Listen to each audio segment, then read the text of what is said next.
आज श्री नारद जी जो कल उन्होंने संकल्प लिया कि जिस कथा को श्रवण करने से मेरे पितृ शांति को प्राप्त हो गए, भक्ति प्रसन्न हो गई, ज्ञान और वैराग्य चेतन हो गए, जो मांगा वो मिला भागवत जी से, तो सदैव मैं अब भागवत का ही प्रचार प्रसार करूंगा, हरि गुण गाऊंगा। नारद जी बंधु वही कर रहे हैं।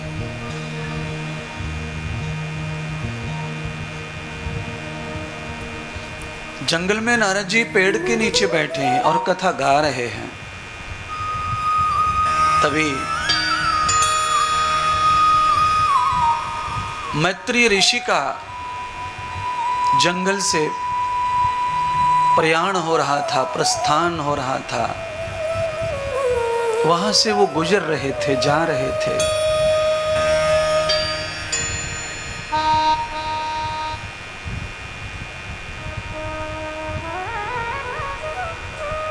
नारद जी की वाणी मैत्री ऋषि के कानों में पड़ी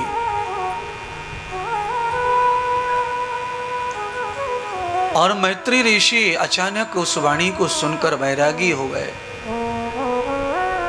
राज्य का, ग्रह का, पत्नियों का त्याग कर दिया। अच्छे पुरुष, अच्छे महर्षि होने के नाते एक बार घर गए। मैत्री ऋषि की 2 पत्नियां थीं। ऋषि ने दोनों पत्नियों को समझाया कि झूठ और सच 2 प्रकार का जीवन है। कौन सा जीवन तुम्हें प्रिय है? मैं तो नारद का शिष्य बनना चाहता हूं। मैंने श्री नारद जी के मुख से जो वचन सुने हैं, उन वचनों को सुनकर संसार में एक पल नहीं रहना चाहता। बंधुओं, संसार वैसे मलमूत्र का ही एक पिंड है और उस पिंड में ही हमारा जन्म हो रहा है और जवानी हमारी उसी पिंड में घुल मिल के नष्ट हो रही है। मैत्री ऋषि तत्काल समझ गए कि संसार में जीवन पत्नियों के लिए नहीं है।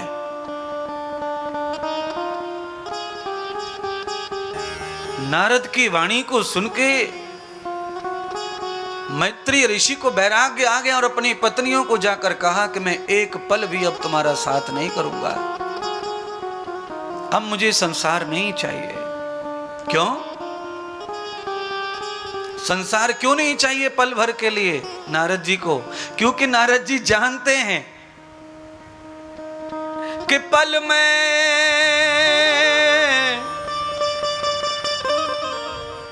पल में परलय होएगी,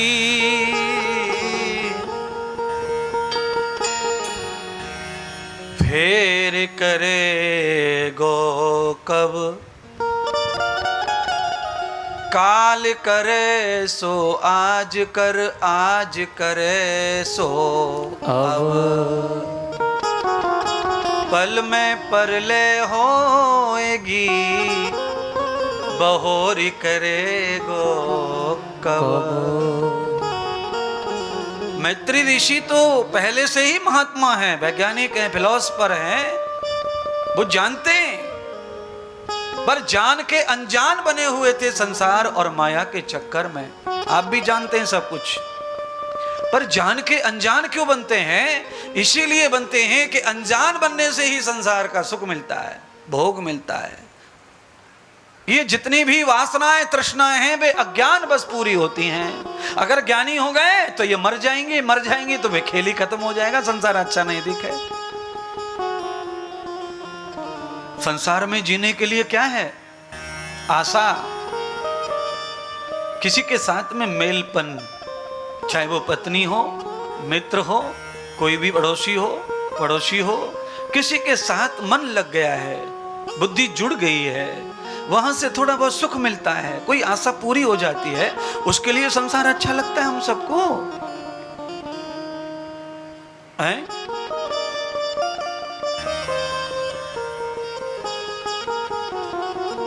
अच्छा बोलो, बिना वजह के पेड़ के नीचे कितनी देर तक खड़े रह सकते हैं आप बिना वजह? बिल्कुल भी नहीं खड़े रह सकते 2-4 मिनट से ज्यादा। अच्छा बोलो, बिना वजह के, बिना वजह बीच रोड पर साइड में गाड़ी लगा के मोटरसाइकिल, आप कितनी देर खड़े रह सकते हैं बिना वजह रोड के साइड में? 2-4 मिनट। बाथरूम करने के लिए गाड़ी रोक सकते हैं, उससे डबल टाइम रुक सकते हैं, पर बिना कारण के तो ज्यादा नहीं रुक सकते। पर एक आशा जो रहती है, किसी से मित्रता हो गई है, कोई दोस्त मिल गया है या मिल गई है, तो आप रोड पे देखते ही होंगे, जाते होंगे तो दुनिया भर के बेशरम खड़े रहते हैं अगल बगल रोडों पे है। कोटा में तो कोई कमी हो गई नहीं, क्योंकि पूरे भारत के बेशरमों का अड्डा बन गया है।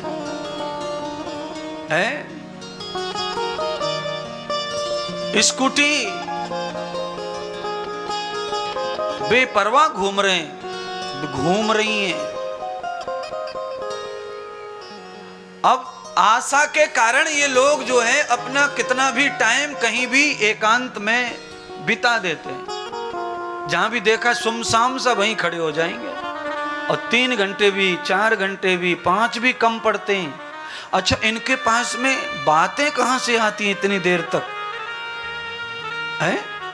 ये बात कहां से लाते हैं? 5-7 घंटे भी जाएं तो भी कम पड़ते। कल, फिर आज, फिर आज, फिर आज, फिर मोबाइल पे, फिर तो भी बात खत्म नहीं हो रही। रात दिन लगे, बात खत्म नहीं हो रही। इसका मतलब मैं समझाना ये चाहता हूं, फिल्म दिखा करके कथा थोड़ी दिखा रहा हूं। इस समय जो आप देखते हैं वही मैं रिपीट कर रहा हूं, पर समय पर मुझे कहना आता है बात को। ये समय चल रहा है, मुझे कहना चाहिए तो मैं कह रहा हूं। उदाहरण के लिए मैंने वो बताया जो आप रोज देखते हैं, वही जल्दी से समझ में आएगा। मैं कहता हूं कि आशा जुड़ जाती है किसी से तो हम अपना घंटों घंटों टाइम, रात दिन खत्म कर सकते हैं संसार में, क्योंकि हमें कोई लालच, कोई आशा लग गई है, झूठी तृष्णा जुड़ गई है, किसी से प्यार मिल रहा है, कोई सुख मिल रहा है, इसीलिए हम जीना चाहते, जीना चाहते, जीना चाहते, जीना चाहते, रहना चाहते हैं।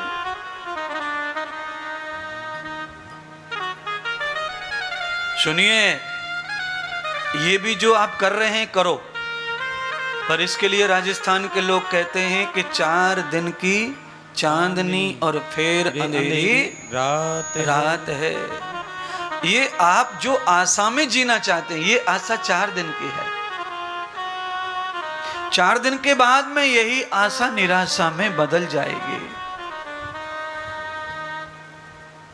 आप वो नहीं रहेंगे जो थे। जिस समय शुरुआत होती है प्यार की, लव की, एक दोस्त की, दोस्तनी की शुरुआत जब होती है, तो कितना पागलपन, आकर्षण, कितना दीवानापन, कितना समर्पण, ये सब होता है। और धीरे धीरे धीरे धीरे जैसे बीटेक पूरा होने पे आता है, 3 साल हुए अफेयर को, और आकर्षण में जन कौन सी आग लग जाती है कि फोन स्विच ऑफ ही आवे, फिर switch off out of cover.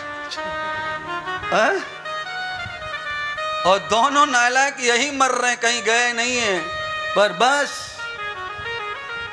आशा।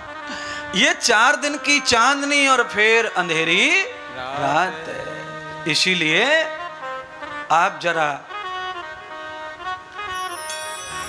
जरा राजस्थान की भूमि चित्तौड़ पर आइए, थोड़ी सी दूर है, वहां पर भी एक कन्या आई, विवाह करके एक बढ़िया राजपुताना घर में, राजा के घर में, और उन्हें भी प्रेम हो गया, और वो अपने विवाह परिवार को, पति को छोड़कर उस प्रेम के लिए चली गई श्री धाम वृंदावन में।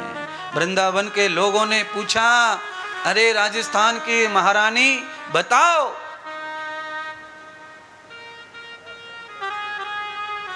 बताओ बताओ, समस्या बड़ी हो गई। 4 दिन की चांदनी फिर अंधेरी रात। जो प्रेम संसारी था वो तो मीरा ने त्याग दिया। रजवाड़ा त्यागना बहुत कठिन है महाराज, क्योंकि ये धन और वैभव ये भी एक तरह की तृष्णा है, इसे त्यागना ये बहुत कठिन है। मीरा ने कैसे त्याग दिया? प्यार मीरा ने भी किया। मीरा की उम्र भी बहुत कम थी, बाल विवाह हुआ था मीरा जी का, उम्र बहुत कम थी। और कैसे प्यार, अनंत अनादि अनुपम सर्वाधार सर्वस्व योगेश्वर कृष्ण से प्यार किया और अनंत समय तक प्यार किया। कभी निराशा न आए ऐसा पति बनाया, जो आज यहाँ कोटा की धरती से उस प्रेम को गाया जा रहा है, कहा जा रहा है। तुम्हारा जो प्यार है ये गाया नहीं जाएगा कभी।